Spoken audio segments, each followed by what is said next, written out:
제목이 뭐냐면 His Story. 그냥 짧게 히스토리라고 합니다.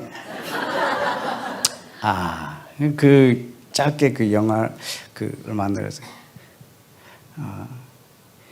이 이야기를 여러분이 들으면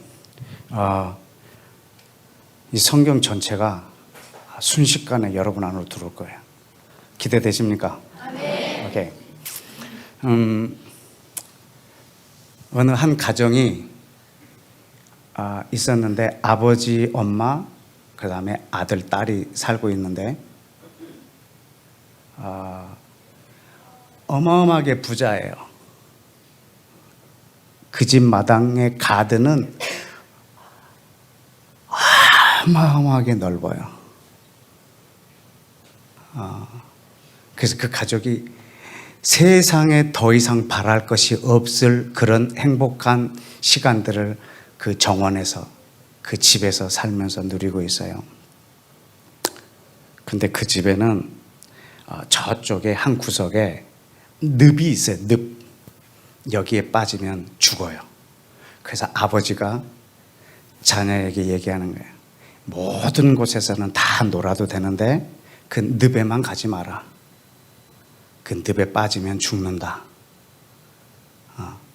이 집에 첫째가 아들이고 둘째가 딸인데 이걸 아들한테 이야기했어요.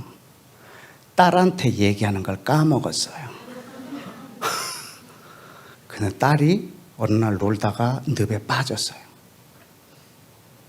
이 딸을 구하려고 오빠가 뛰어들어가서 같이 죽었어요. 이 두 아이를 살리려고 엄마가 뛰어들어가서 엄마도 죽었어요. 아빠만 혼자 남았고 이 가든을 아름답게 손질할 기분도 안 나고 가든 전체가 쑥밭이 돼버렸어요. 그래서 이제는 더 이상 관리도 할 수 없고 이 아버지는 폐인이 돼버렸고 그래서 그 동산을 잃어버렸어요. 그리고 떠나고 수년이 지나서 이 아버지가 한 여자를 만났습니다. 그래서 결혼을 했어요.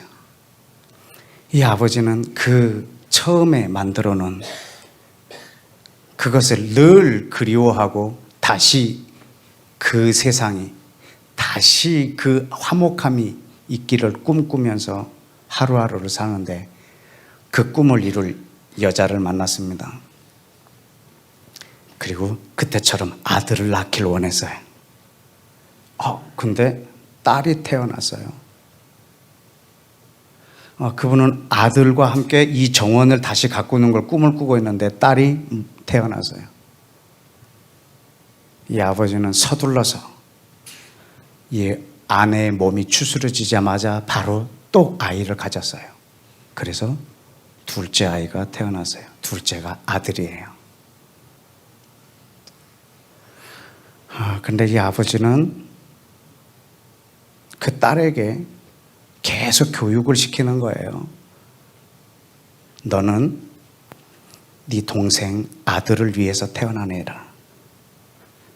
너는 계속 네 동생 이 아들을 섬기는 게 네 목적이다. 네 인생은 이 아들을 위한 인생이다. 내가 너에게 용돈을 주면 너는 이 용돈을 네 동생을 위해서 써야 하고 너는 옷을 입을 때 항상 네 동생의 명예를 위해서 입어야 하고 그리고 너는 항상 청결을 유지해야 된다. 네 동생 때문에. 너는 이런 음식을 먹으면 안 되고 이런 음식은 먹어도 된다. 네 동생 때문에. 항상 네 동생을 네 마음에다 두고 동생을 섬겨라. 어릴 적부터 이 누나를 교육을 시켰어요. 이 누나는 자기 인생, 질투, 시기 이런 거는 생각할 수도 없어요. 워낙 어릴 적부터 세뇌를 당해서 그건 당연한 거라고 생각을 했어요. 그래서 눈썹을 그릴 때도 위로 45도, 옆으로 3cm, 아래로 1.5cm 이렇게 그려라. 아주 눈썹 그리는 거 하나까지 다 정해줬어요. 동생을 위해서.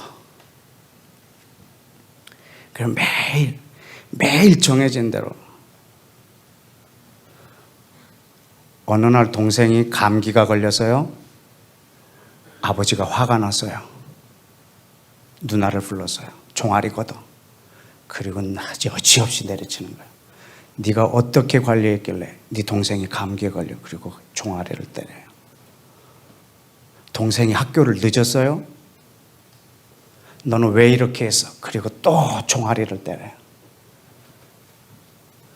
이 아들이 뭔가가 잘못되거나 뭔가 실수가 있으면 여지없이 그 매는 누나의 회초리감이 계속 이렇게 살았어요. 이 가정의 목적은 뭐냐면 이 아들이 최고로 잘 되도록 이 땅에서 더 이상 바랄 것이 없는 가장 높은 자리까지 이 아들이 올라가는 것이 이 아버지의 꿈, 이 누나의 목적이에요. 그것을 위해서 온 가족이 다 신경을 쓰고 있는 거예요. 누나가 어느 날 화가 나서요. 아버지, 내 인생은 뭡니까? 나는 언제까지 이렇게 하고 살아야 합니까? 그러다 뒤질 뻔했어요.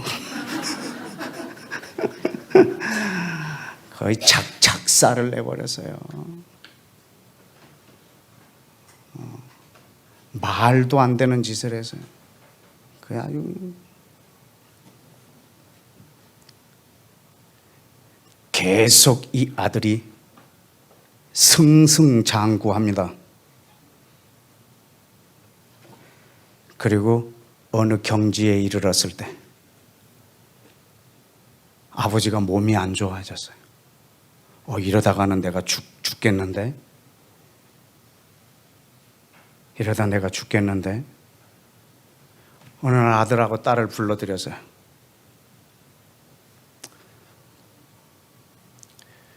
그리고 두 손으로 두 아들, 딸의 손을 잡고 이제 아들이 어느 정도로 높은 아버지가 원하는 수준은 아니지만 그래도 어느 정도 성공적인 자리로 올라왔어요. 그때 아버지가 유언을 하십니다.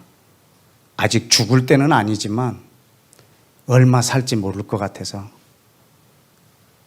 아들에게 얘기했습니다.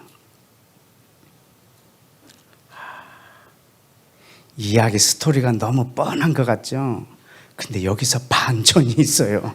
이 드라마는 반전이에요.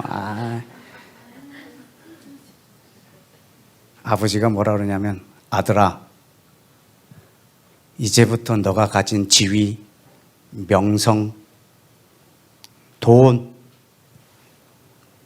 네 학업, 네 지식, 모든 것을 누나를 위해서 써라.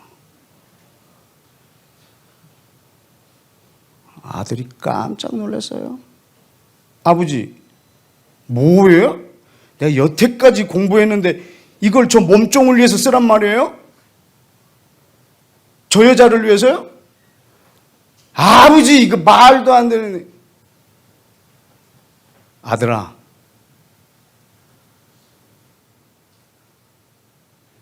너를 위해서 누나가 너를 수종든 게 아니라 누나를 위해서 너를 준비시켰다. 아버지가 그렇게 말한 거야. 이 아들이 그날로 반발했어요. 아버지, 그 말도 안 되는 소리 하지 마. 몰라! 그리고 나가버렸어요. 가출했어요.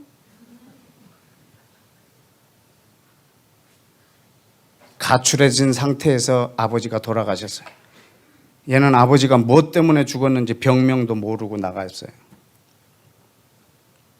이 누나는 자기 관리를 안 해서 그랬지 아주 예쁜 미모를 가진 여자였어요. 아버지 죽었죠. 동생, 남동생도 없죠. 동네 남자들이 돌아가면서 윤간을 했어요. 이 남자가 가서 건들고 저 남자가 건들고, 그 동네에서 이 여자를 안 건드린 남자가 없을 만큼 아주 만신창이가 됐어요. 그러다 끝내 한 남자가 이 여자를 다른 나라에다 팔아버렸어요. 그리고 수십 년이 흘러서, 십수년이 흘러서 다시 이 아들이 그 집을 갔더니 그 누나를 윤간했던 그놈들의 아지트가 돼 있는 거예요, 그 집이. 그래서 자기가 갖고 있는 힘, 권세, 능력을 다 사용해서 그들을 다 내쫓았어요.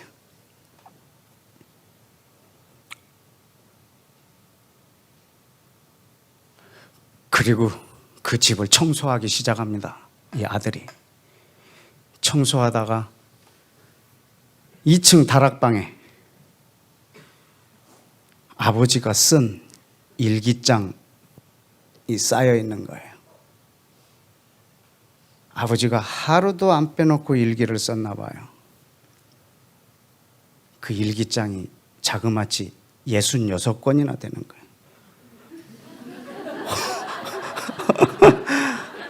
어디서 많이 들어본 권수인데, 이 아들이 일기장을 66권을 다 읽었어요. 깜짝 놀랐어요. 전부 누나 얘기예요. 자기 얘기는 거의 찾아볼 수가 없는 거예요. 누나 얘기로만 전체가 다 쓰여 있어요.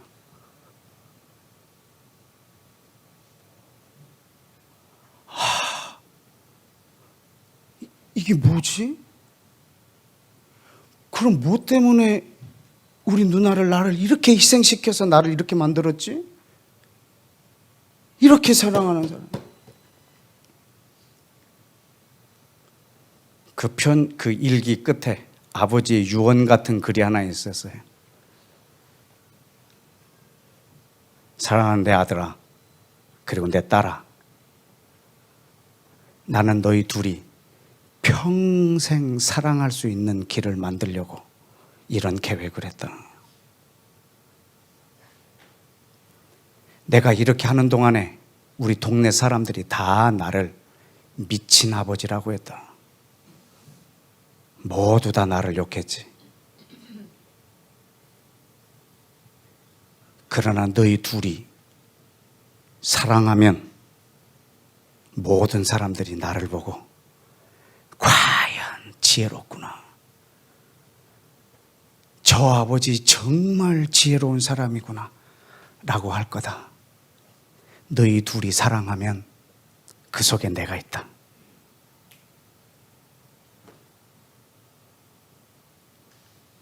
그날부터 이 아들이 그 누나를 찾았고, 그리고 자기의 가장 명예로운 자리가 있을 때마다 누나를 소개합니다. 이 누나는 나를 이 자리에 있게 한 바로 그분입니다. 여러분, 저는 아무 영광을 받을 수 없습니다. 저희가 받은 모든 영광을 저희 누나에게 올려드립니다. 여러분, 저희 누나입니다. 이분 내가 이 세상에서 가장 사랑하고 존경하는 분입니다. 오늘 나를 있게 한 분입니다. 누나는 이 동생을 사랑하고 이 동생은 누나를 사랑하고, 그때마다 모든 사람들은 이렇게 자녀를 계획한 그 아버지를 찬송합니다. 아, 그 아버지의 지혜가 참 대단하구나.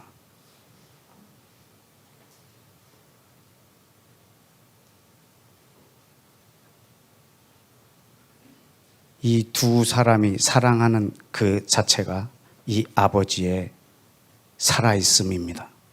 존재고, 둘이 사랑하는 것이 이 아버지를 이 땅에 보이는 방법입니다.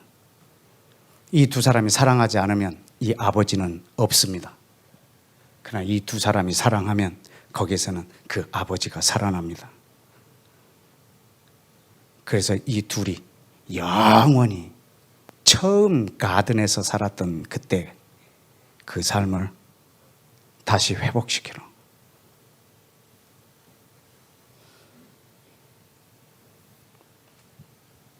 지금 이야기가 이거 성경 한 권입니다.